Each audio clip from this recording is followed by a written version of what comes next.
everybody, it's John with Vermont Homesteader, and today we're going to change the oil in the truck, Ram 1500. I'm going to show you how to do it today. It's pretty simple. It's something everybody should learn. You'll save yourself, I don't know, 30 to 50 bucks for an oil change. Buy your own oil filter, own oil, and just do it yourself in your driveway. Middle of winter, I'll go to a garage that I know. They don't charge me too much. I'm not going to lay in the ice and snow to do it, but pretty much the rest of the year I like to try and do it, unless I'm just lazy. But if you need to save some money, it's a good way to do it, so follow along with me. A couple things that you need. Obviously you need some oil. The Ram 1500 takes 7 quarts of 5W20. I have a Fram ExtraGuard oil filter. It's a pH 160, 10060. And this is a 2016 Ram. Also need an oil filter wrench, a ratchet. This takes a 15mm socket, an oil pan to collect oil, some paper towels for your hands, and a funnel to put in the new oil. So we're gonna get started. Hey everybody, so we're under the truck, and I'm gonna show you a couple things that I have under the truck with me. Got the oil filter, got the ratchet, the filter wrench, the paper towels, and the oil pan. And what we're going to do is under here, that is the oil pan on the truck. And what we need to take off is that bolt right there. That bolt is going to let the oil out. So I'm going to get to it.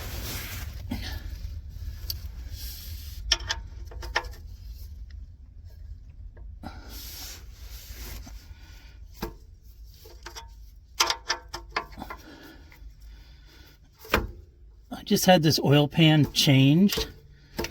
I think they were the last. Let me think about this. Yeah, I'm turning it the right way. They were the last to change the oil. Looks like they put this bolt on here pretty tight.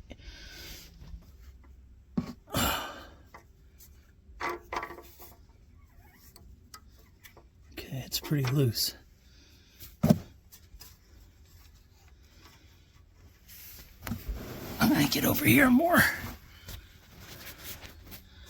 I don't want to be where the oil's gonna go flying, because it can come squirting out pretty good when you first take this off. And you gotta let it all drain out. And it's probably pretty warm too, because I ran the truck to move a trailer today. Here we go.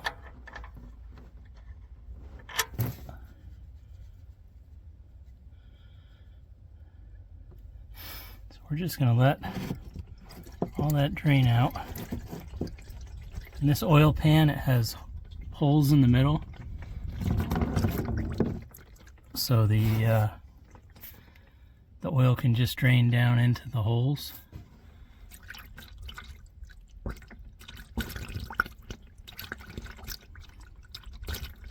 Tilt the pan up a little bit so it actually reaches the upper hole. 7 quarts in here, so you gotta have a big enough oil pan to handle 7 quarts. Otherwise it'll end up flowing all over the ground, and you don't want that.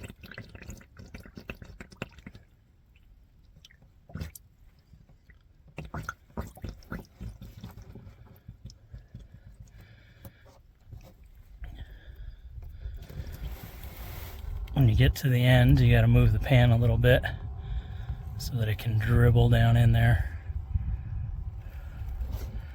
I'm going to put it right into the hole so it can dribble right into the hole. And that's why you want your paper towels, because got a little bit of oil on my fingertips here.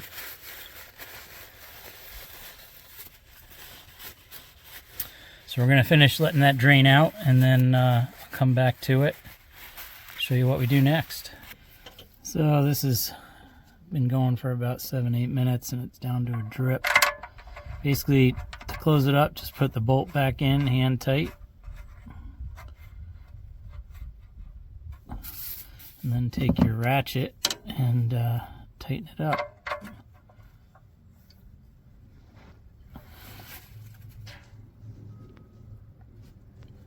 Don't over tighten it, because remember, you got to take it off next time you got to do your oil change. So I'm going to move the oil pan up and slide myself up, and next we'll do the oil filter. So there's the oil filter, and it's much easier to do the oil filter from the front of the truck. So I am literally right at the front of the truck because it's easier to reach from here. Let's see if I can just, yeah, I'm going to be able to twist it off. So I don't even need the filter wrench. That's why I like these Frams, because they have it's like the bed liner grip stuff on it, and makes it pretty easy to twist them off. And this is going to start leaking here all over us. Try and keep that pan underneath. Let it drip out a little, and then go back to loosening it up, because the whole filter is going to be full of oil. So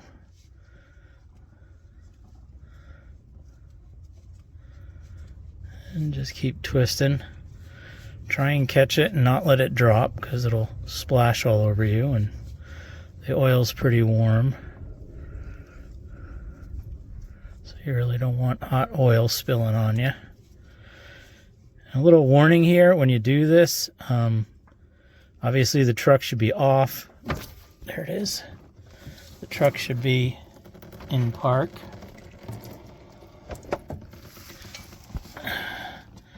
And it kind of goes all over, but you do the best you can to keep it in there. As I was saying, you obviously have the truck off in park and put the e-brake on so that it doesn't slide. I always check my oil filters, make sure that the gasket is still here, because I have seen where people have left the gasket on the truck or the car and then put the new oil filter on with the new gasket, and now you have a double gasket. It doesn't seal, all the oil leaks out, and your engine's done. So I always make sure the gasket's here.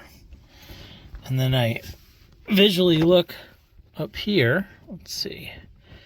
Can you see my finger in here? And I see that there's no gasket up there either. So now we're going to get the new filter and put it in. So I've got my new filter here, and I just take a little oil and just coat the gasket. Not a lot, just a nice thin film. And then it's as simple as putting it up in here. You're going to pretty much feel, I can see a little bit, but I'm going to feel for the threads. And you want to make sure you don't cross thread this.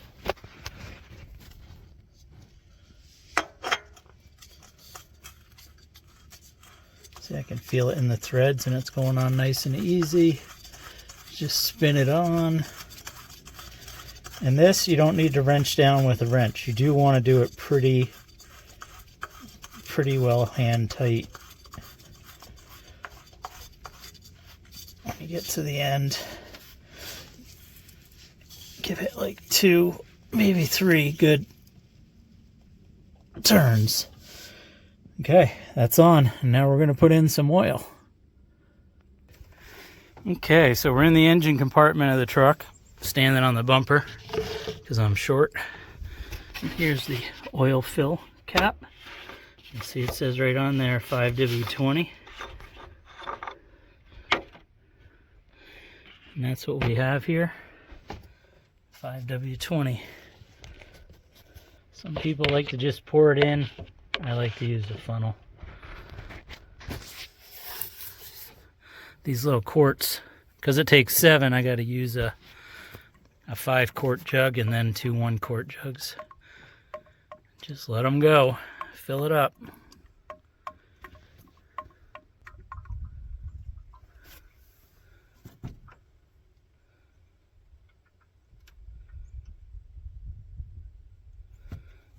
Okay, that one's in.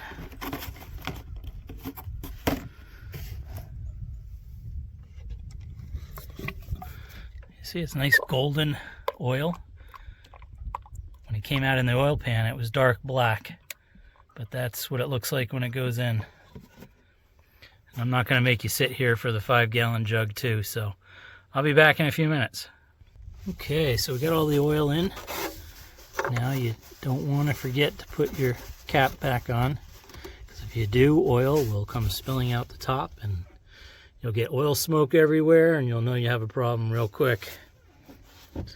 So that's it, the oil's in. Now we want to make sure that we put everything back together right. So I'm going to show you what we look for after changing the oil to make sure we didn't make a mistake. So first off, there is the oil life. It says the oil has half-life, so we want to reset that. So to do that, turn the truck off. You're going to turn it to run, and then you're going to push the gas pedal 5 times, and there we go. It's reset. Now we're going to start it.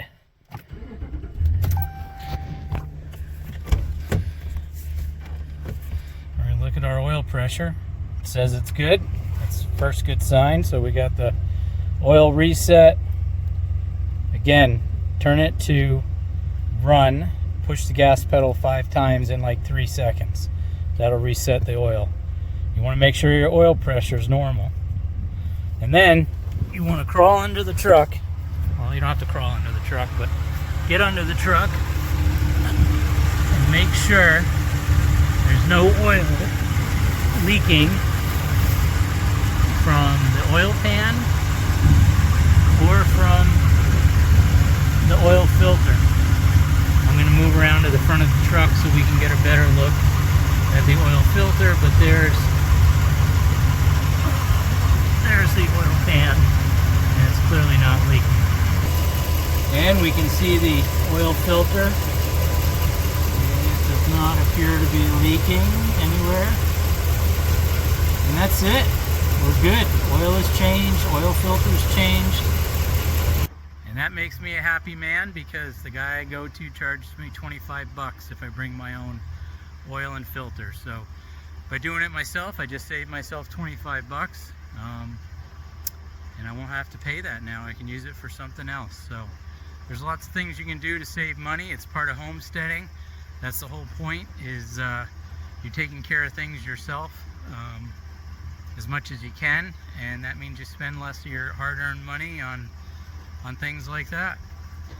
If you have any questions, comments, put them in the comments below, and if you like this channel and things that I do on it, then like, subscribe, and share. Vermont Homesteader.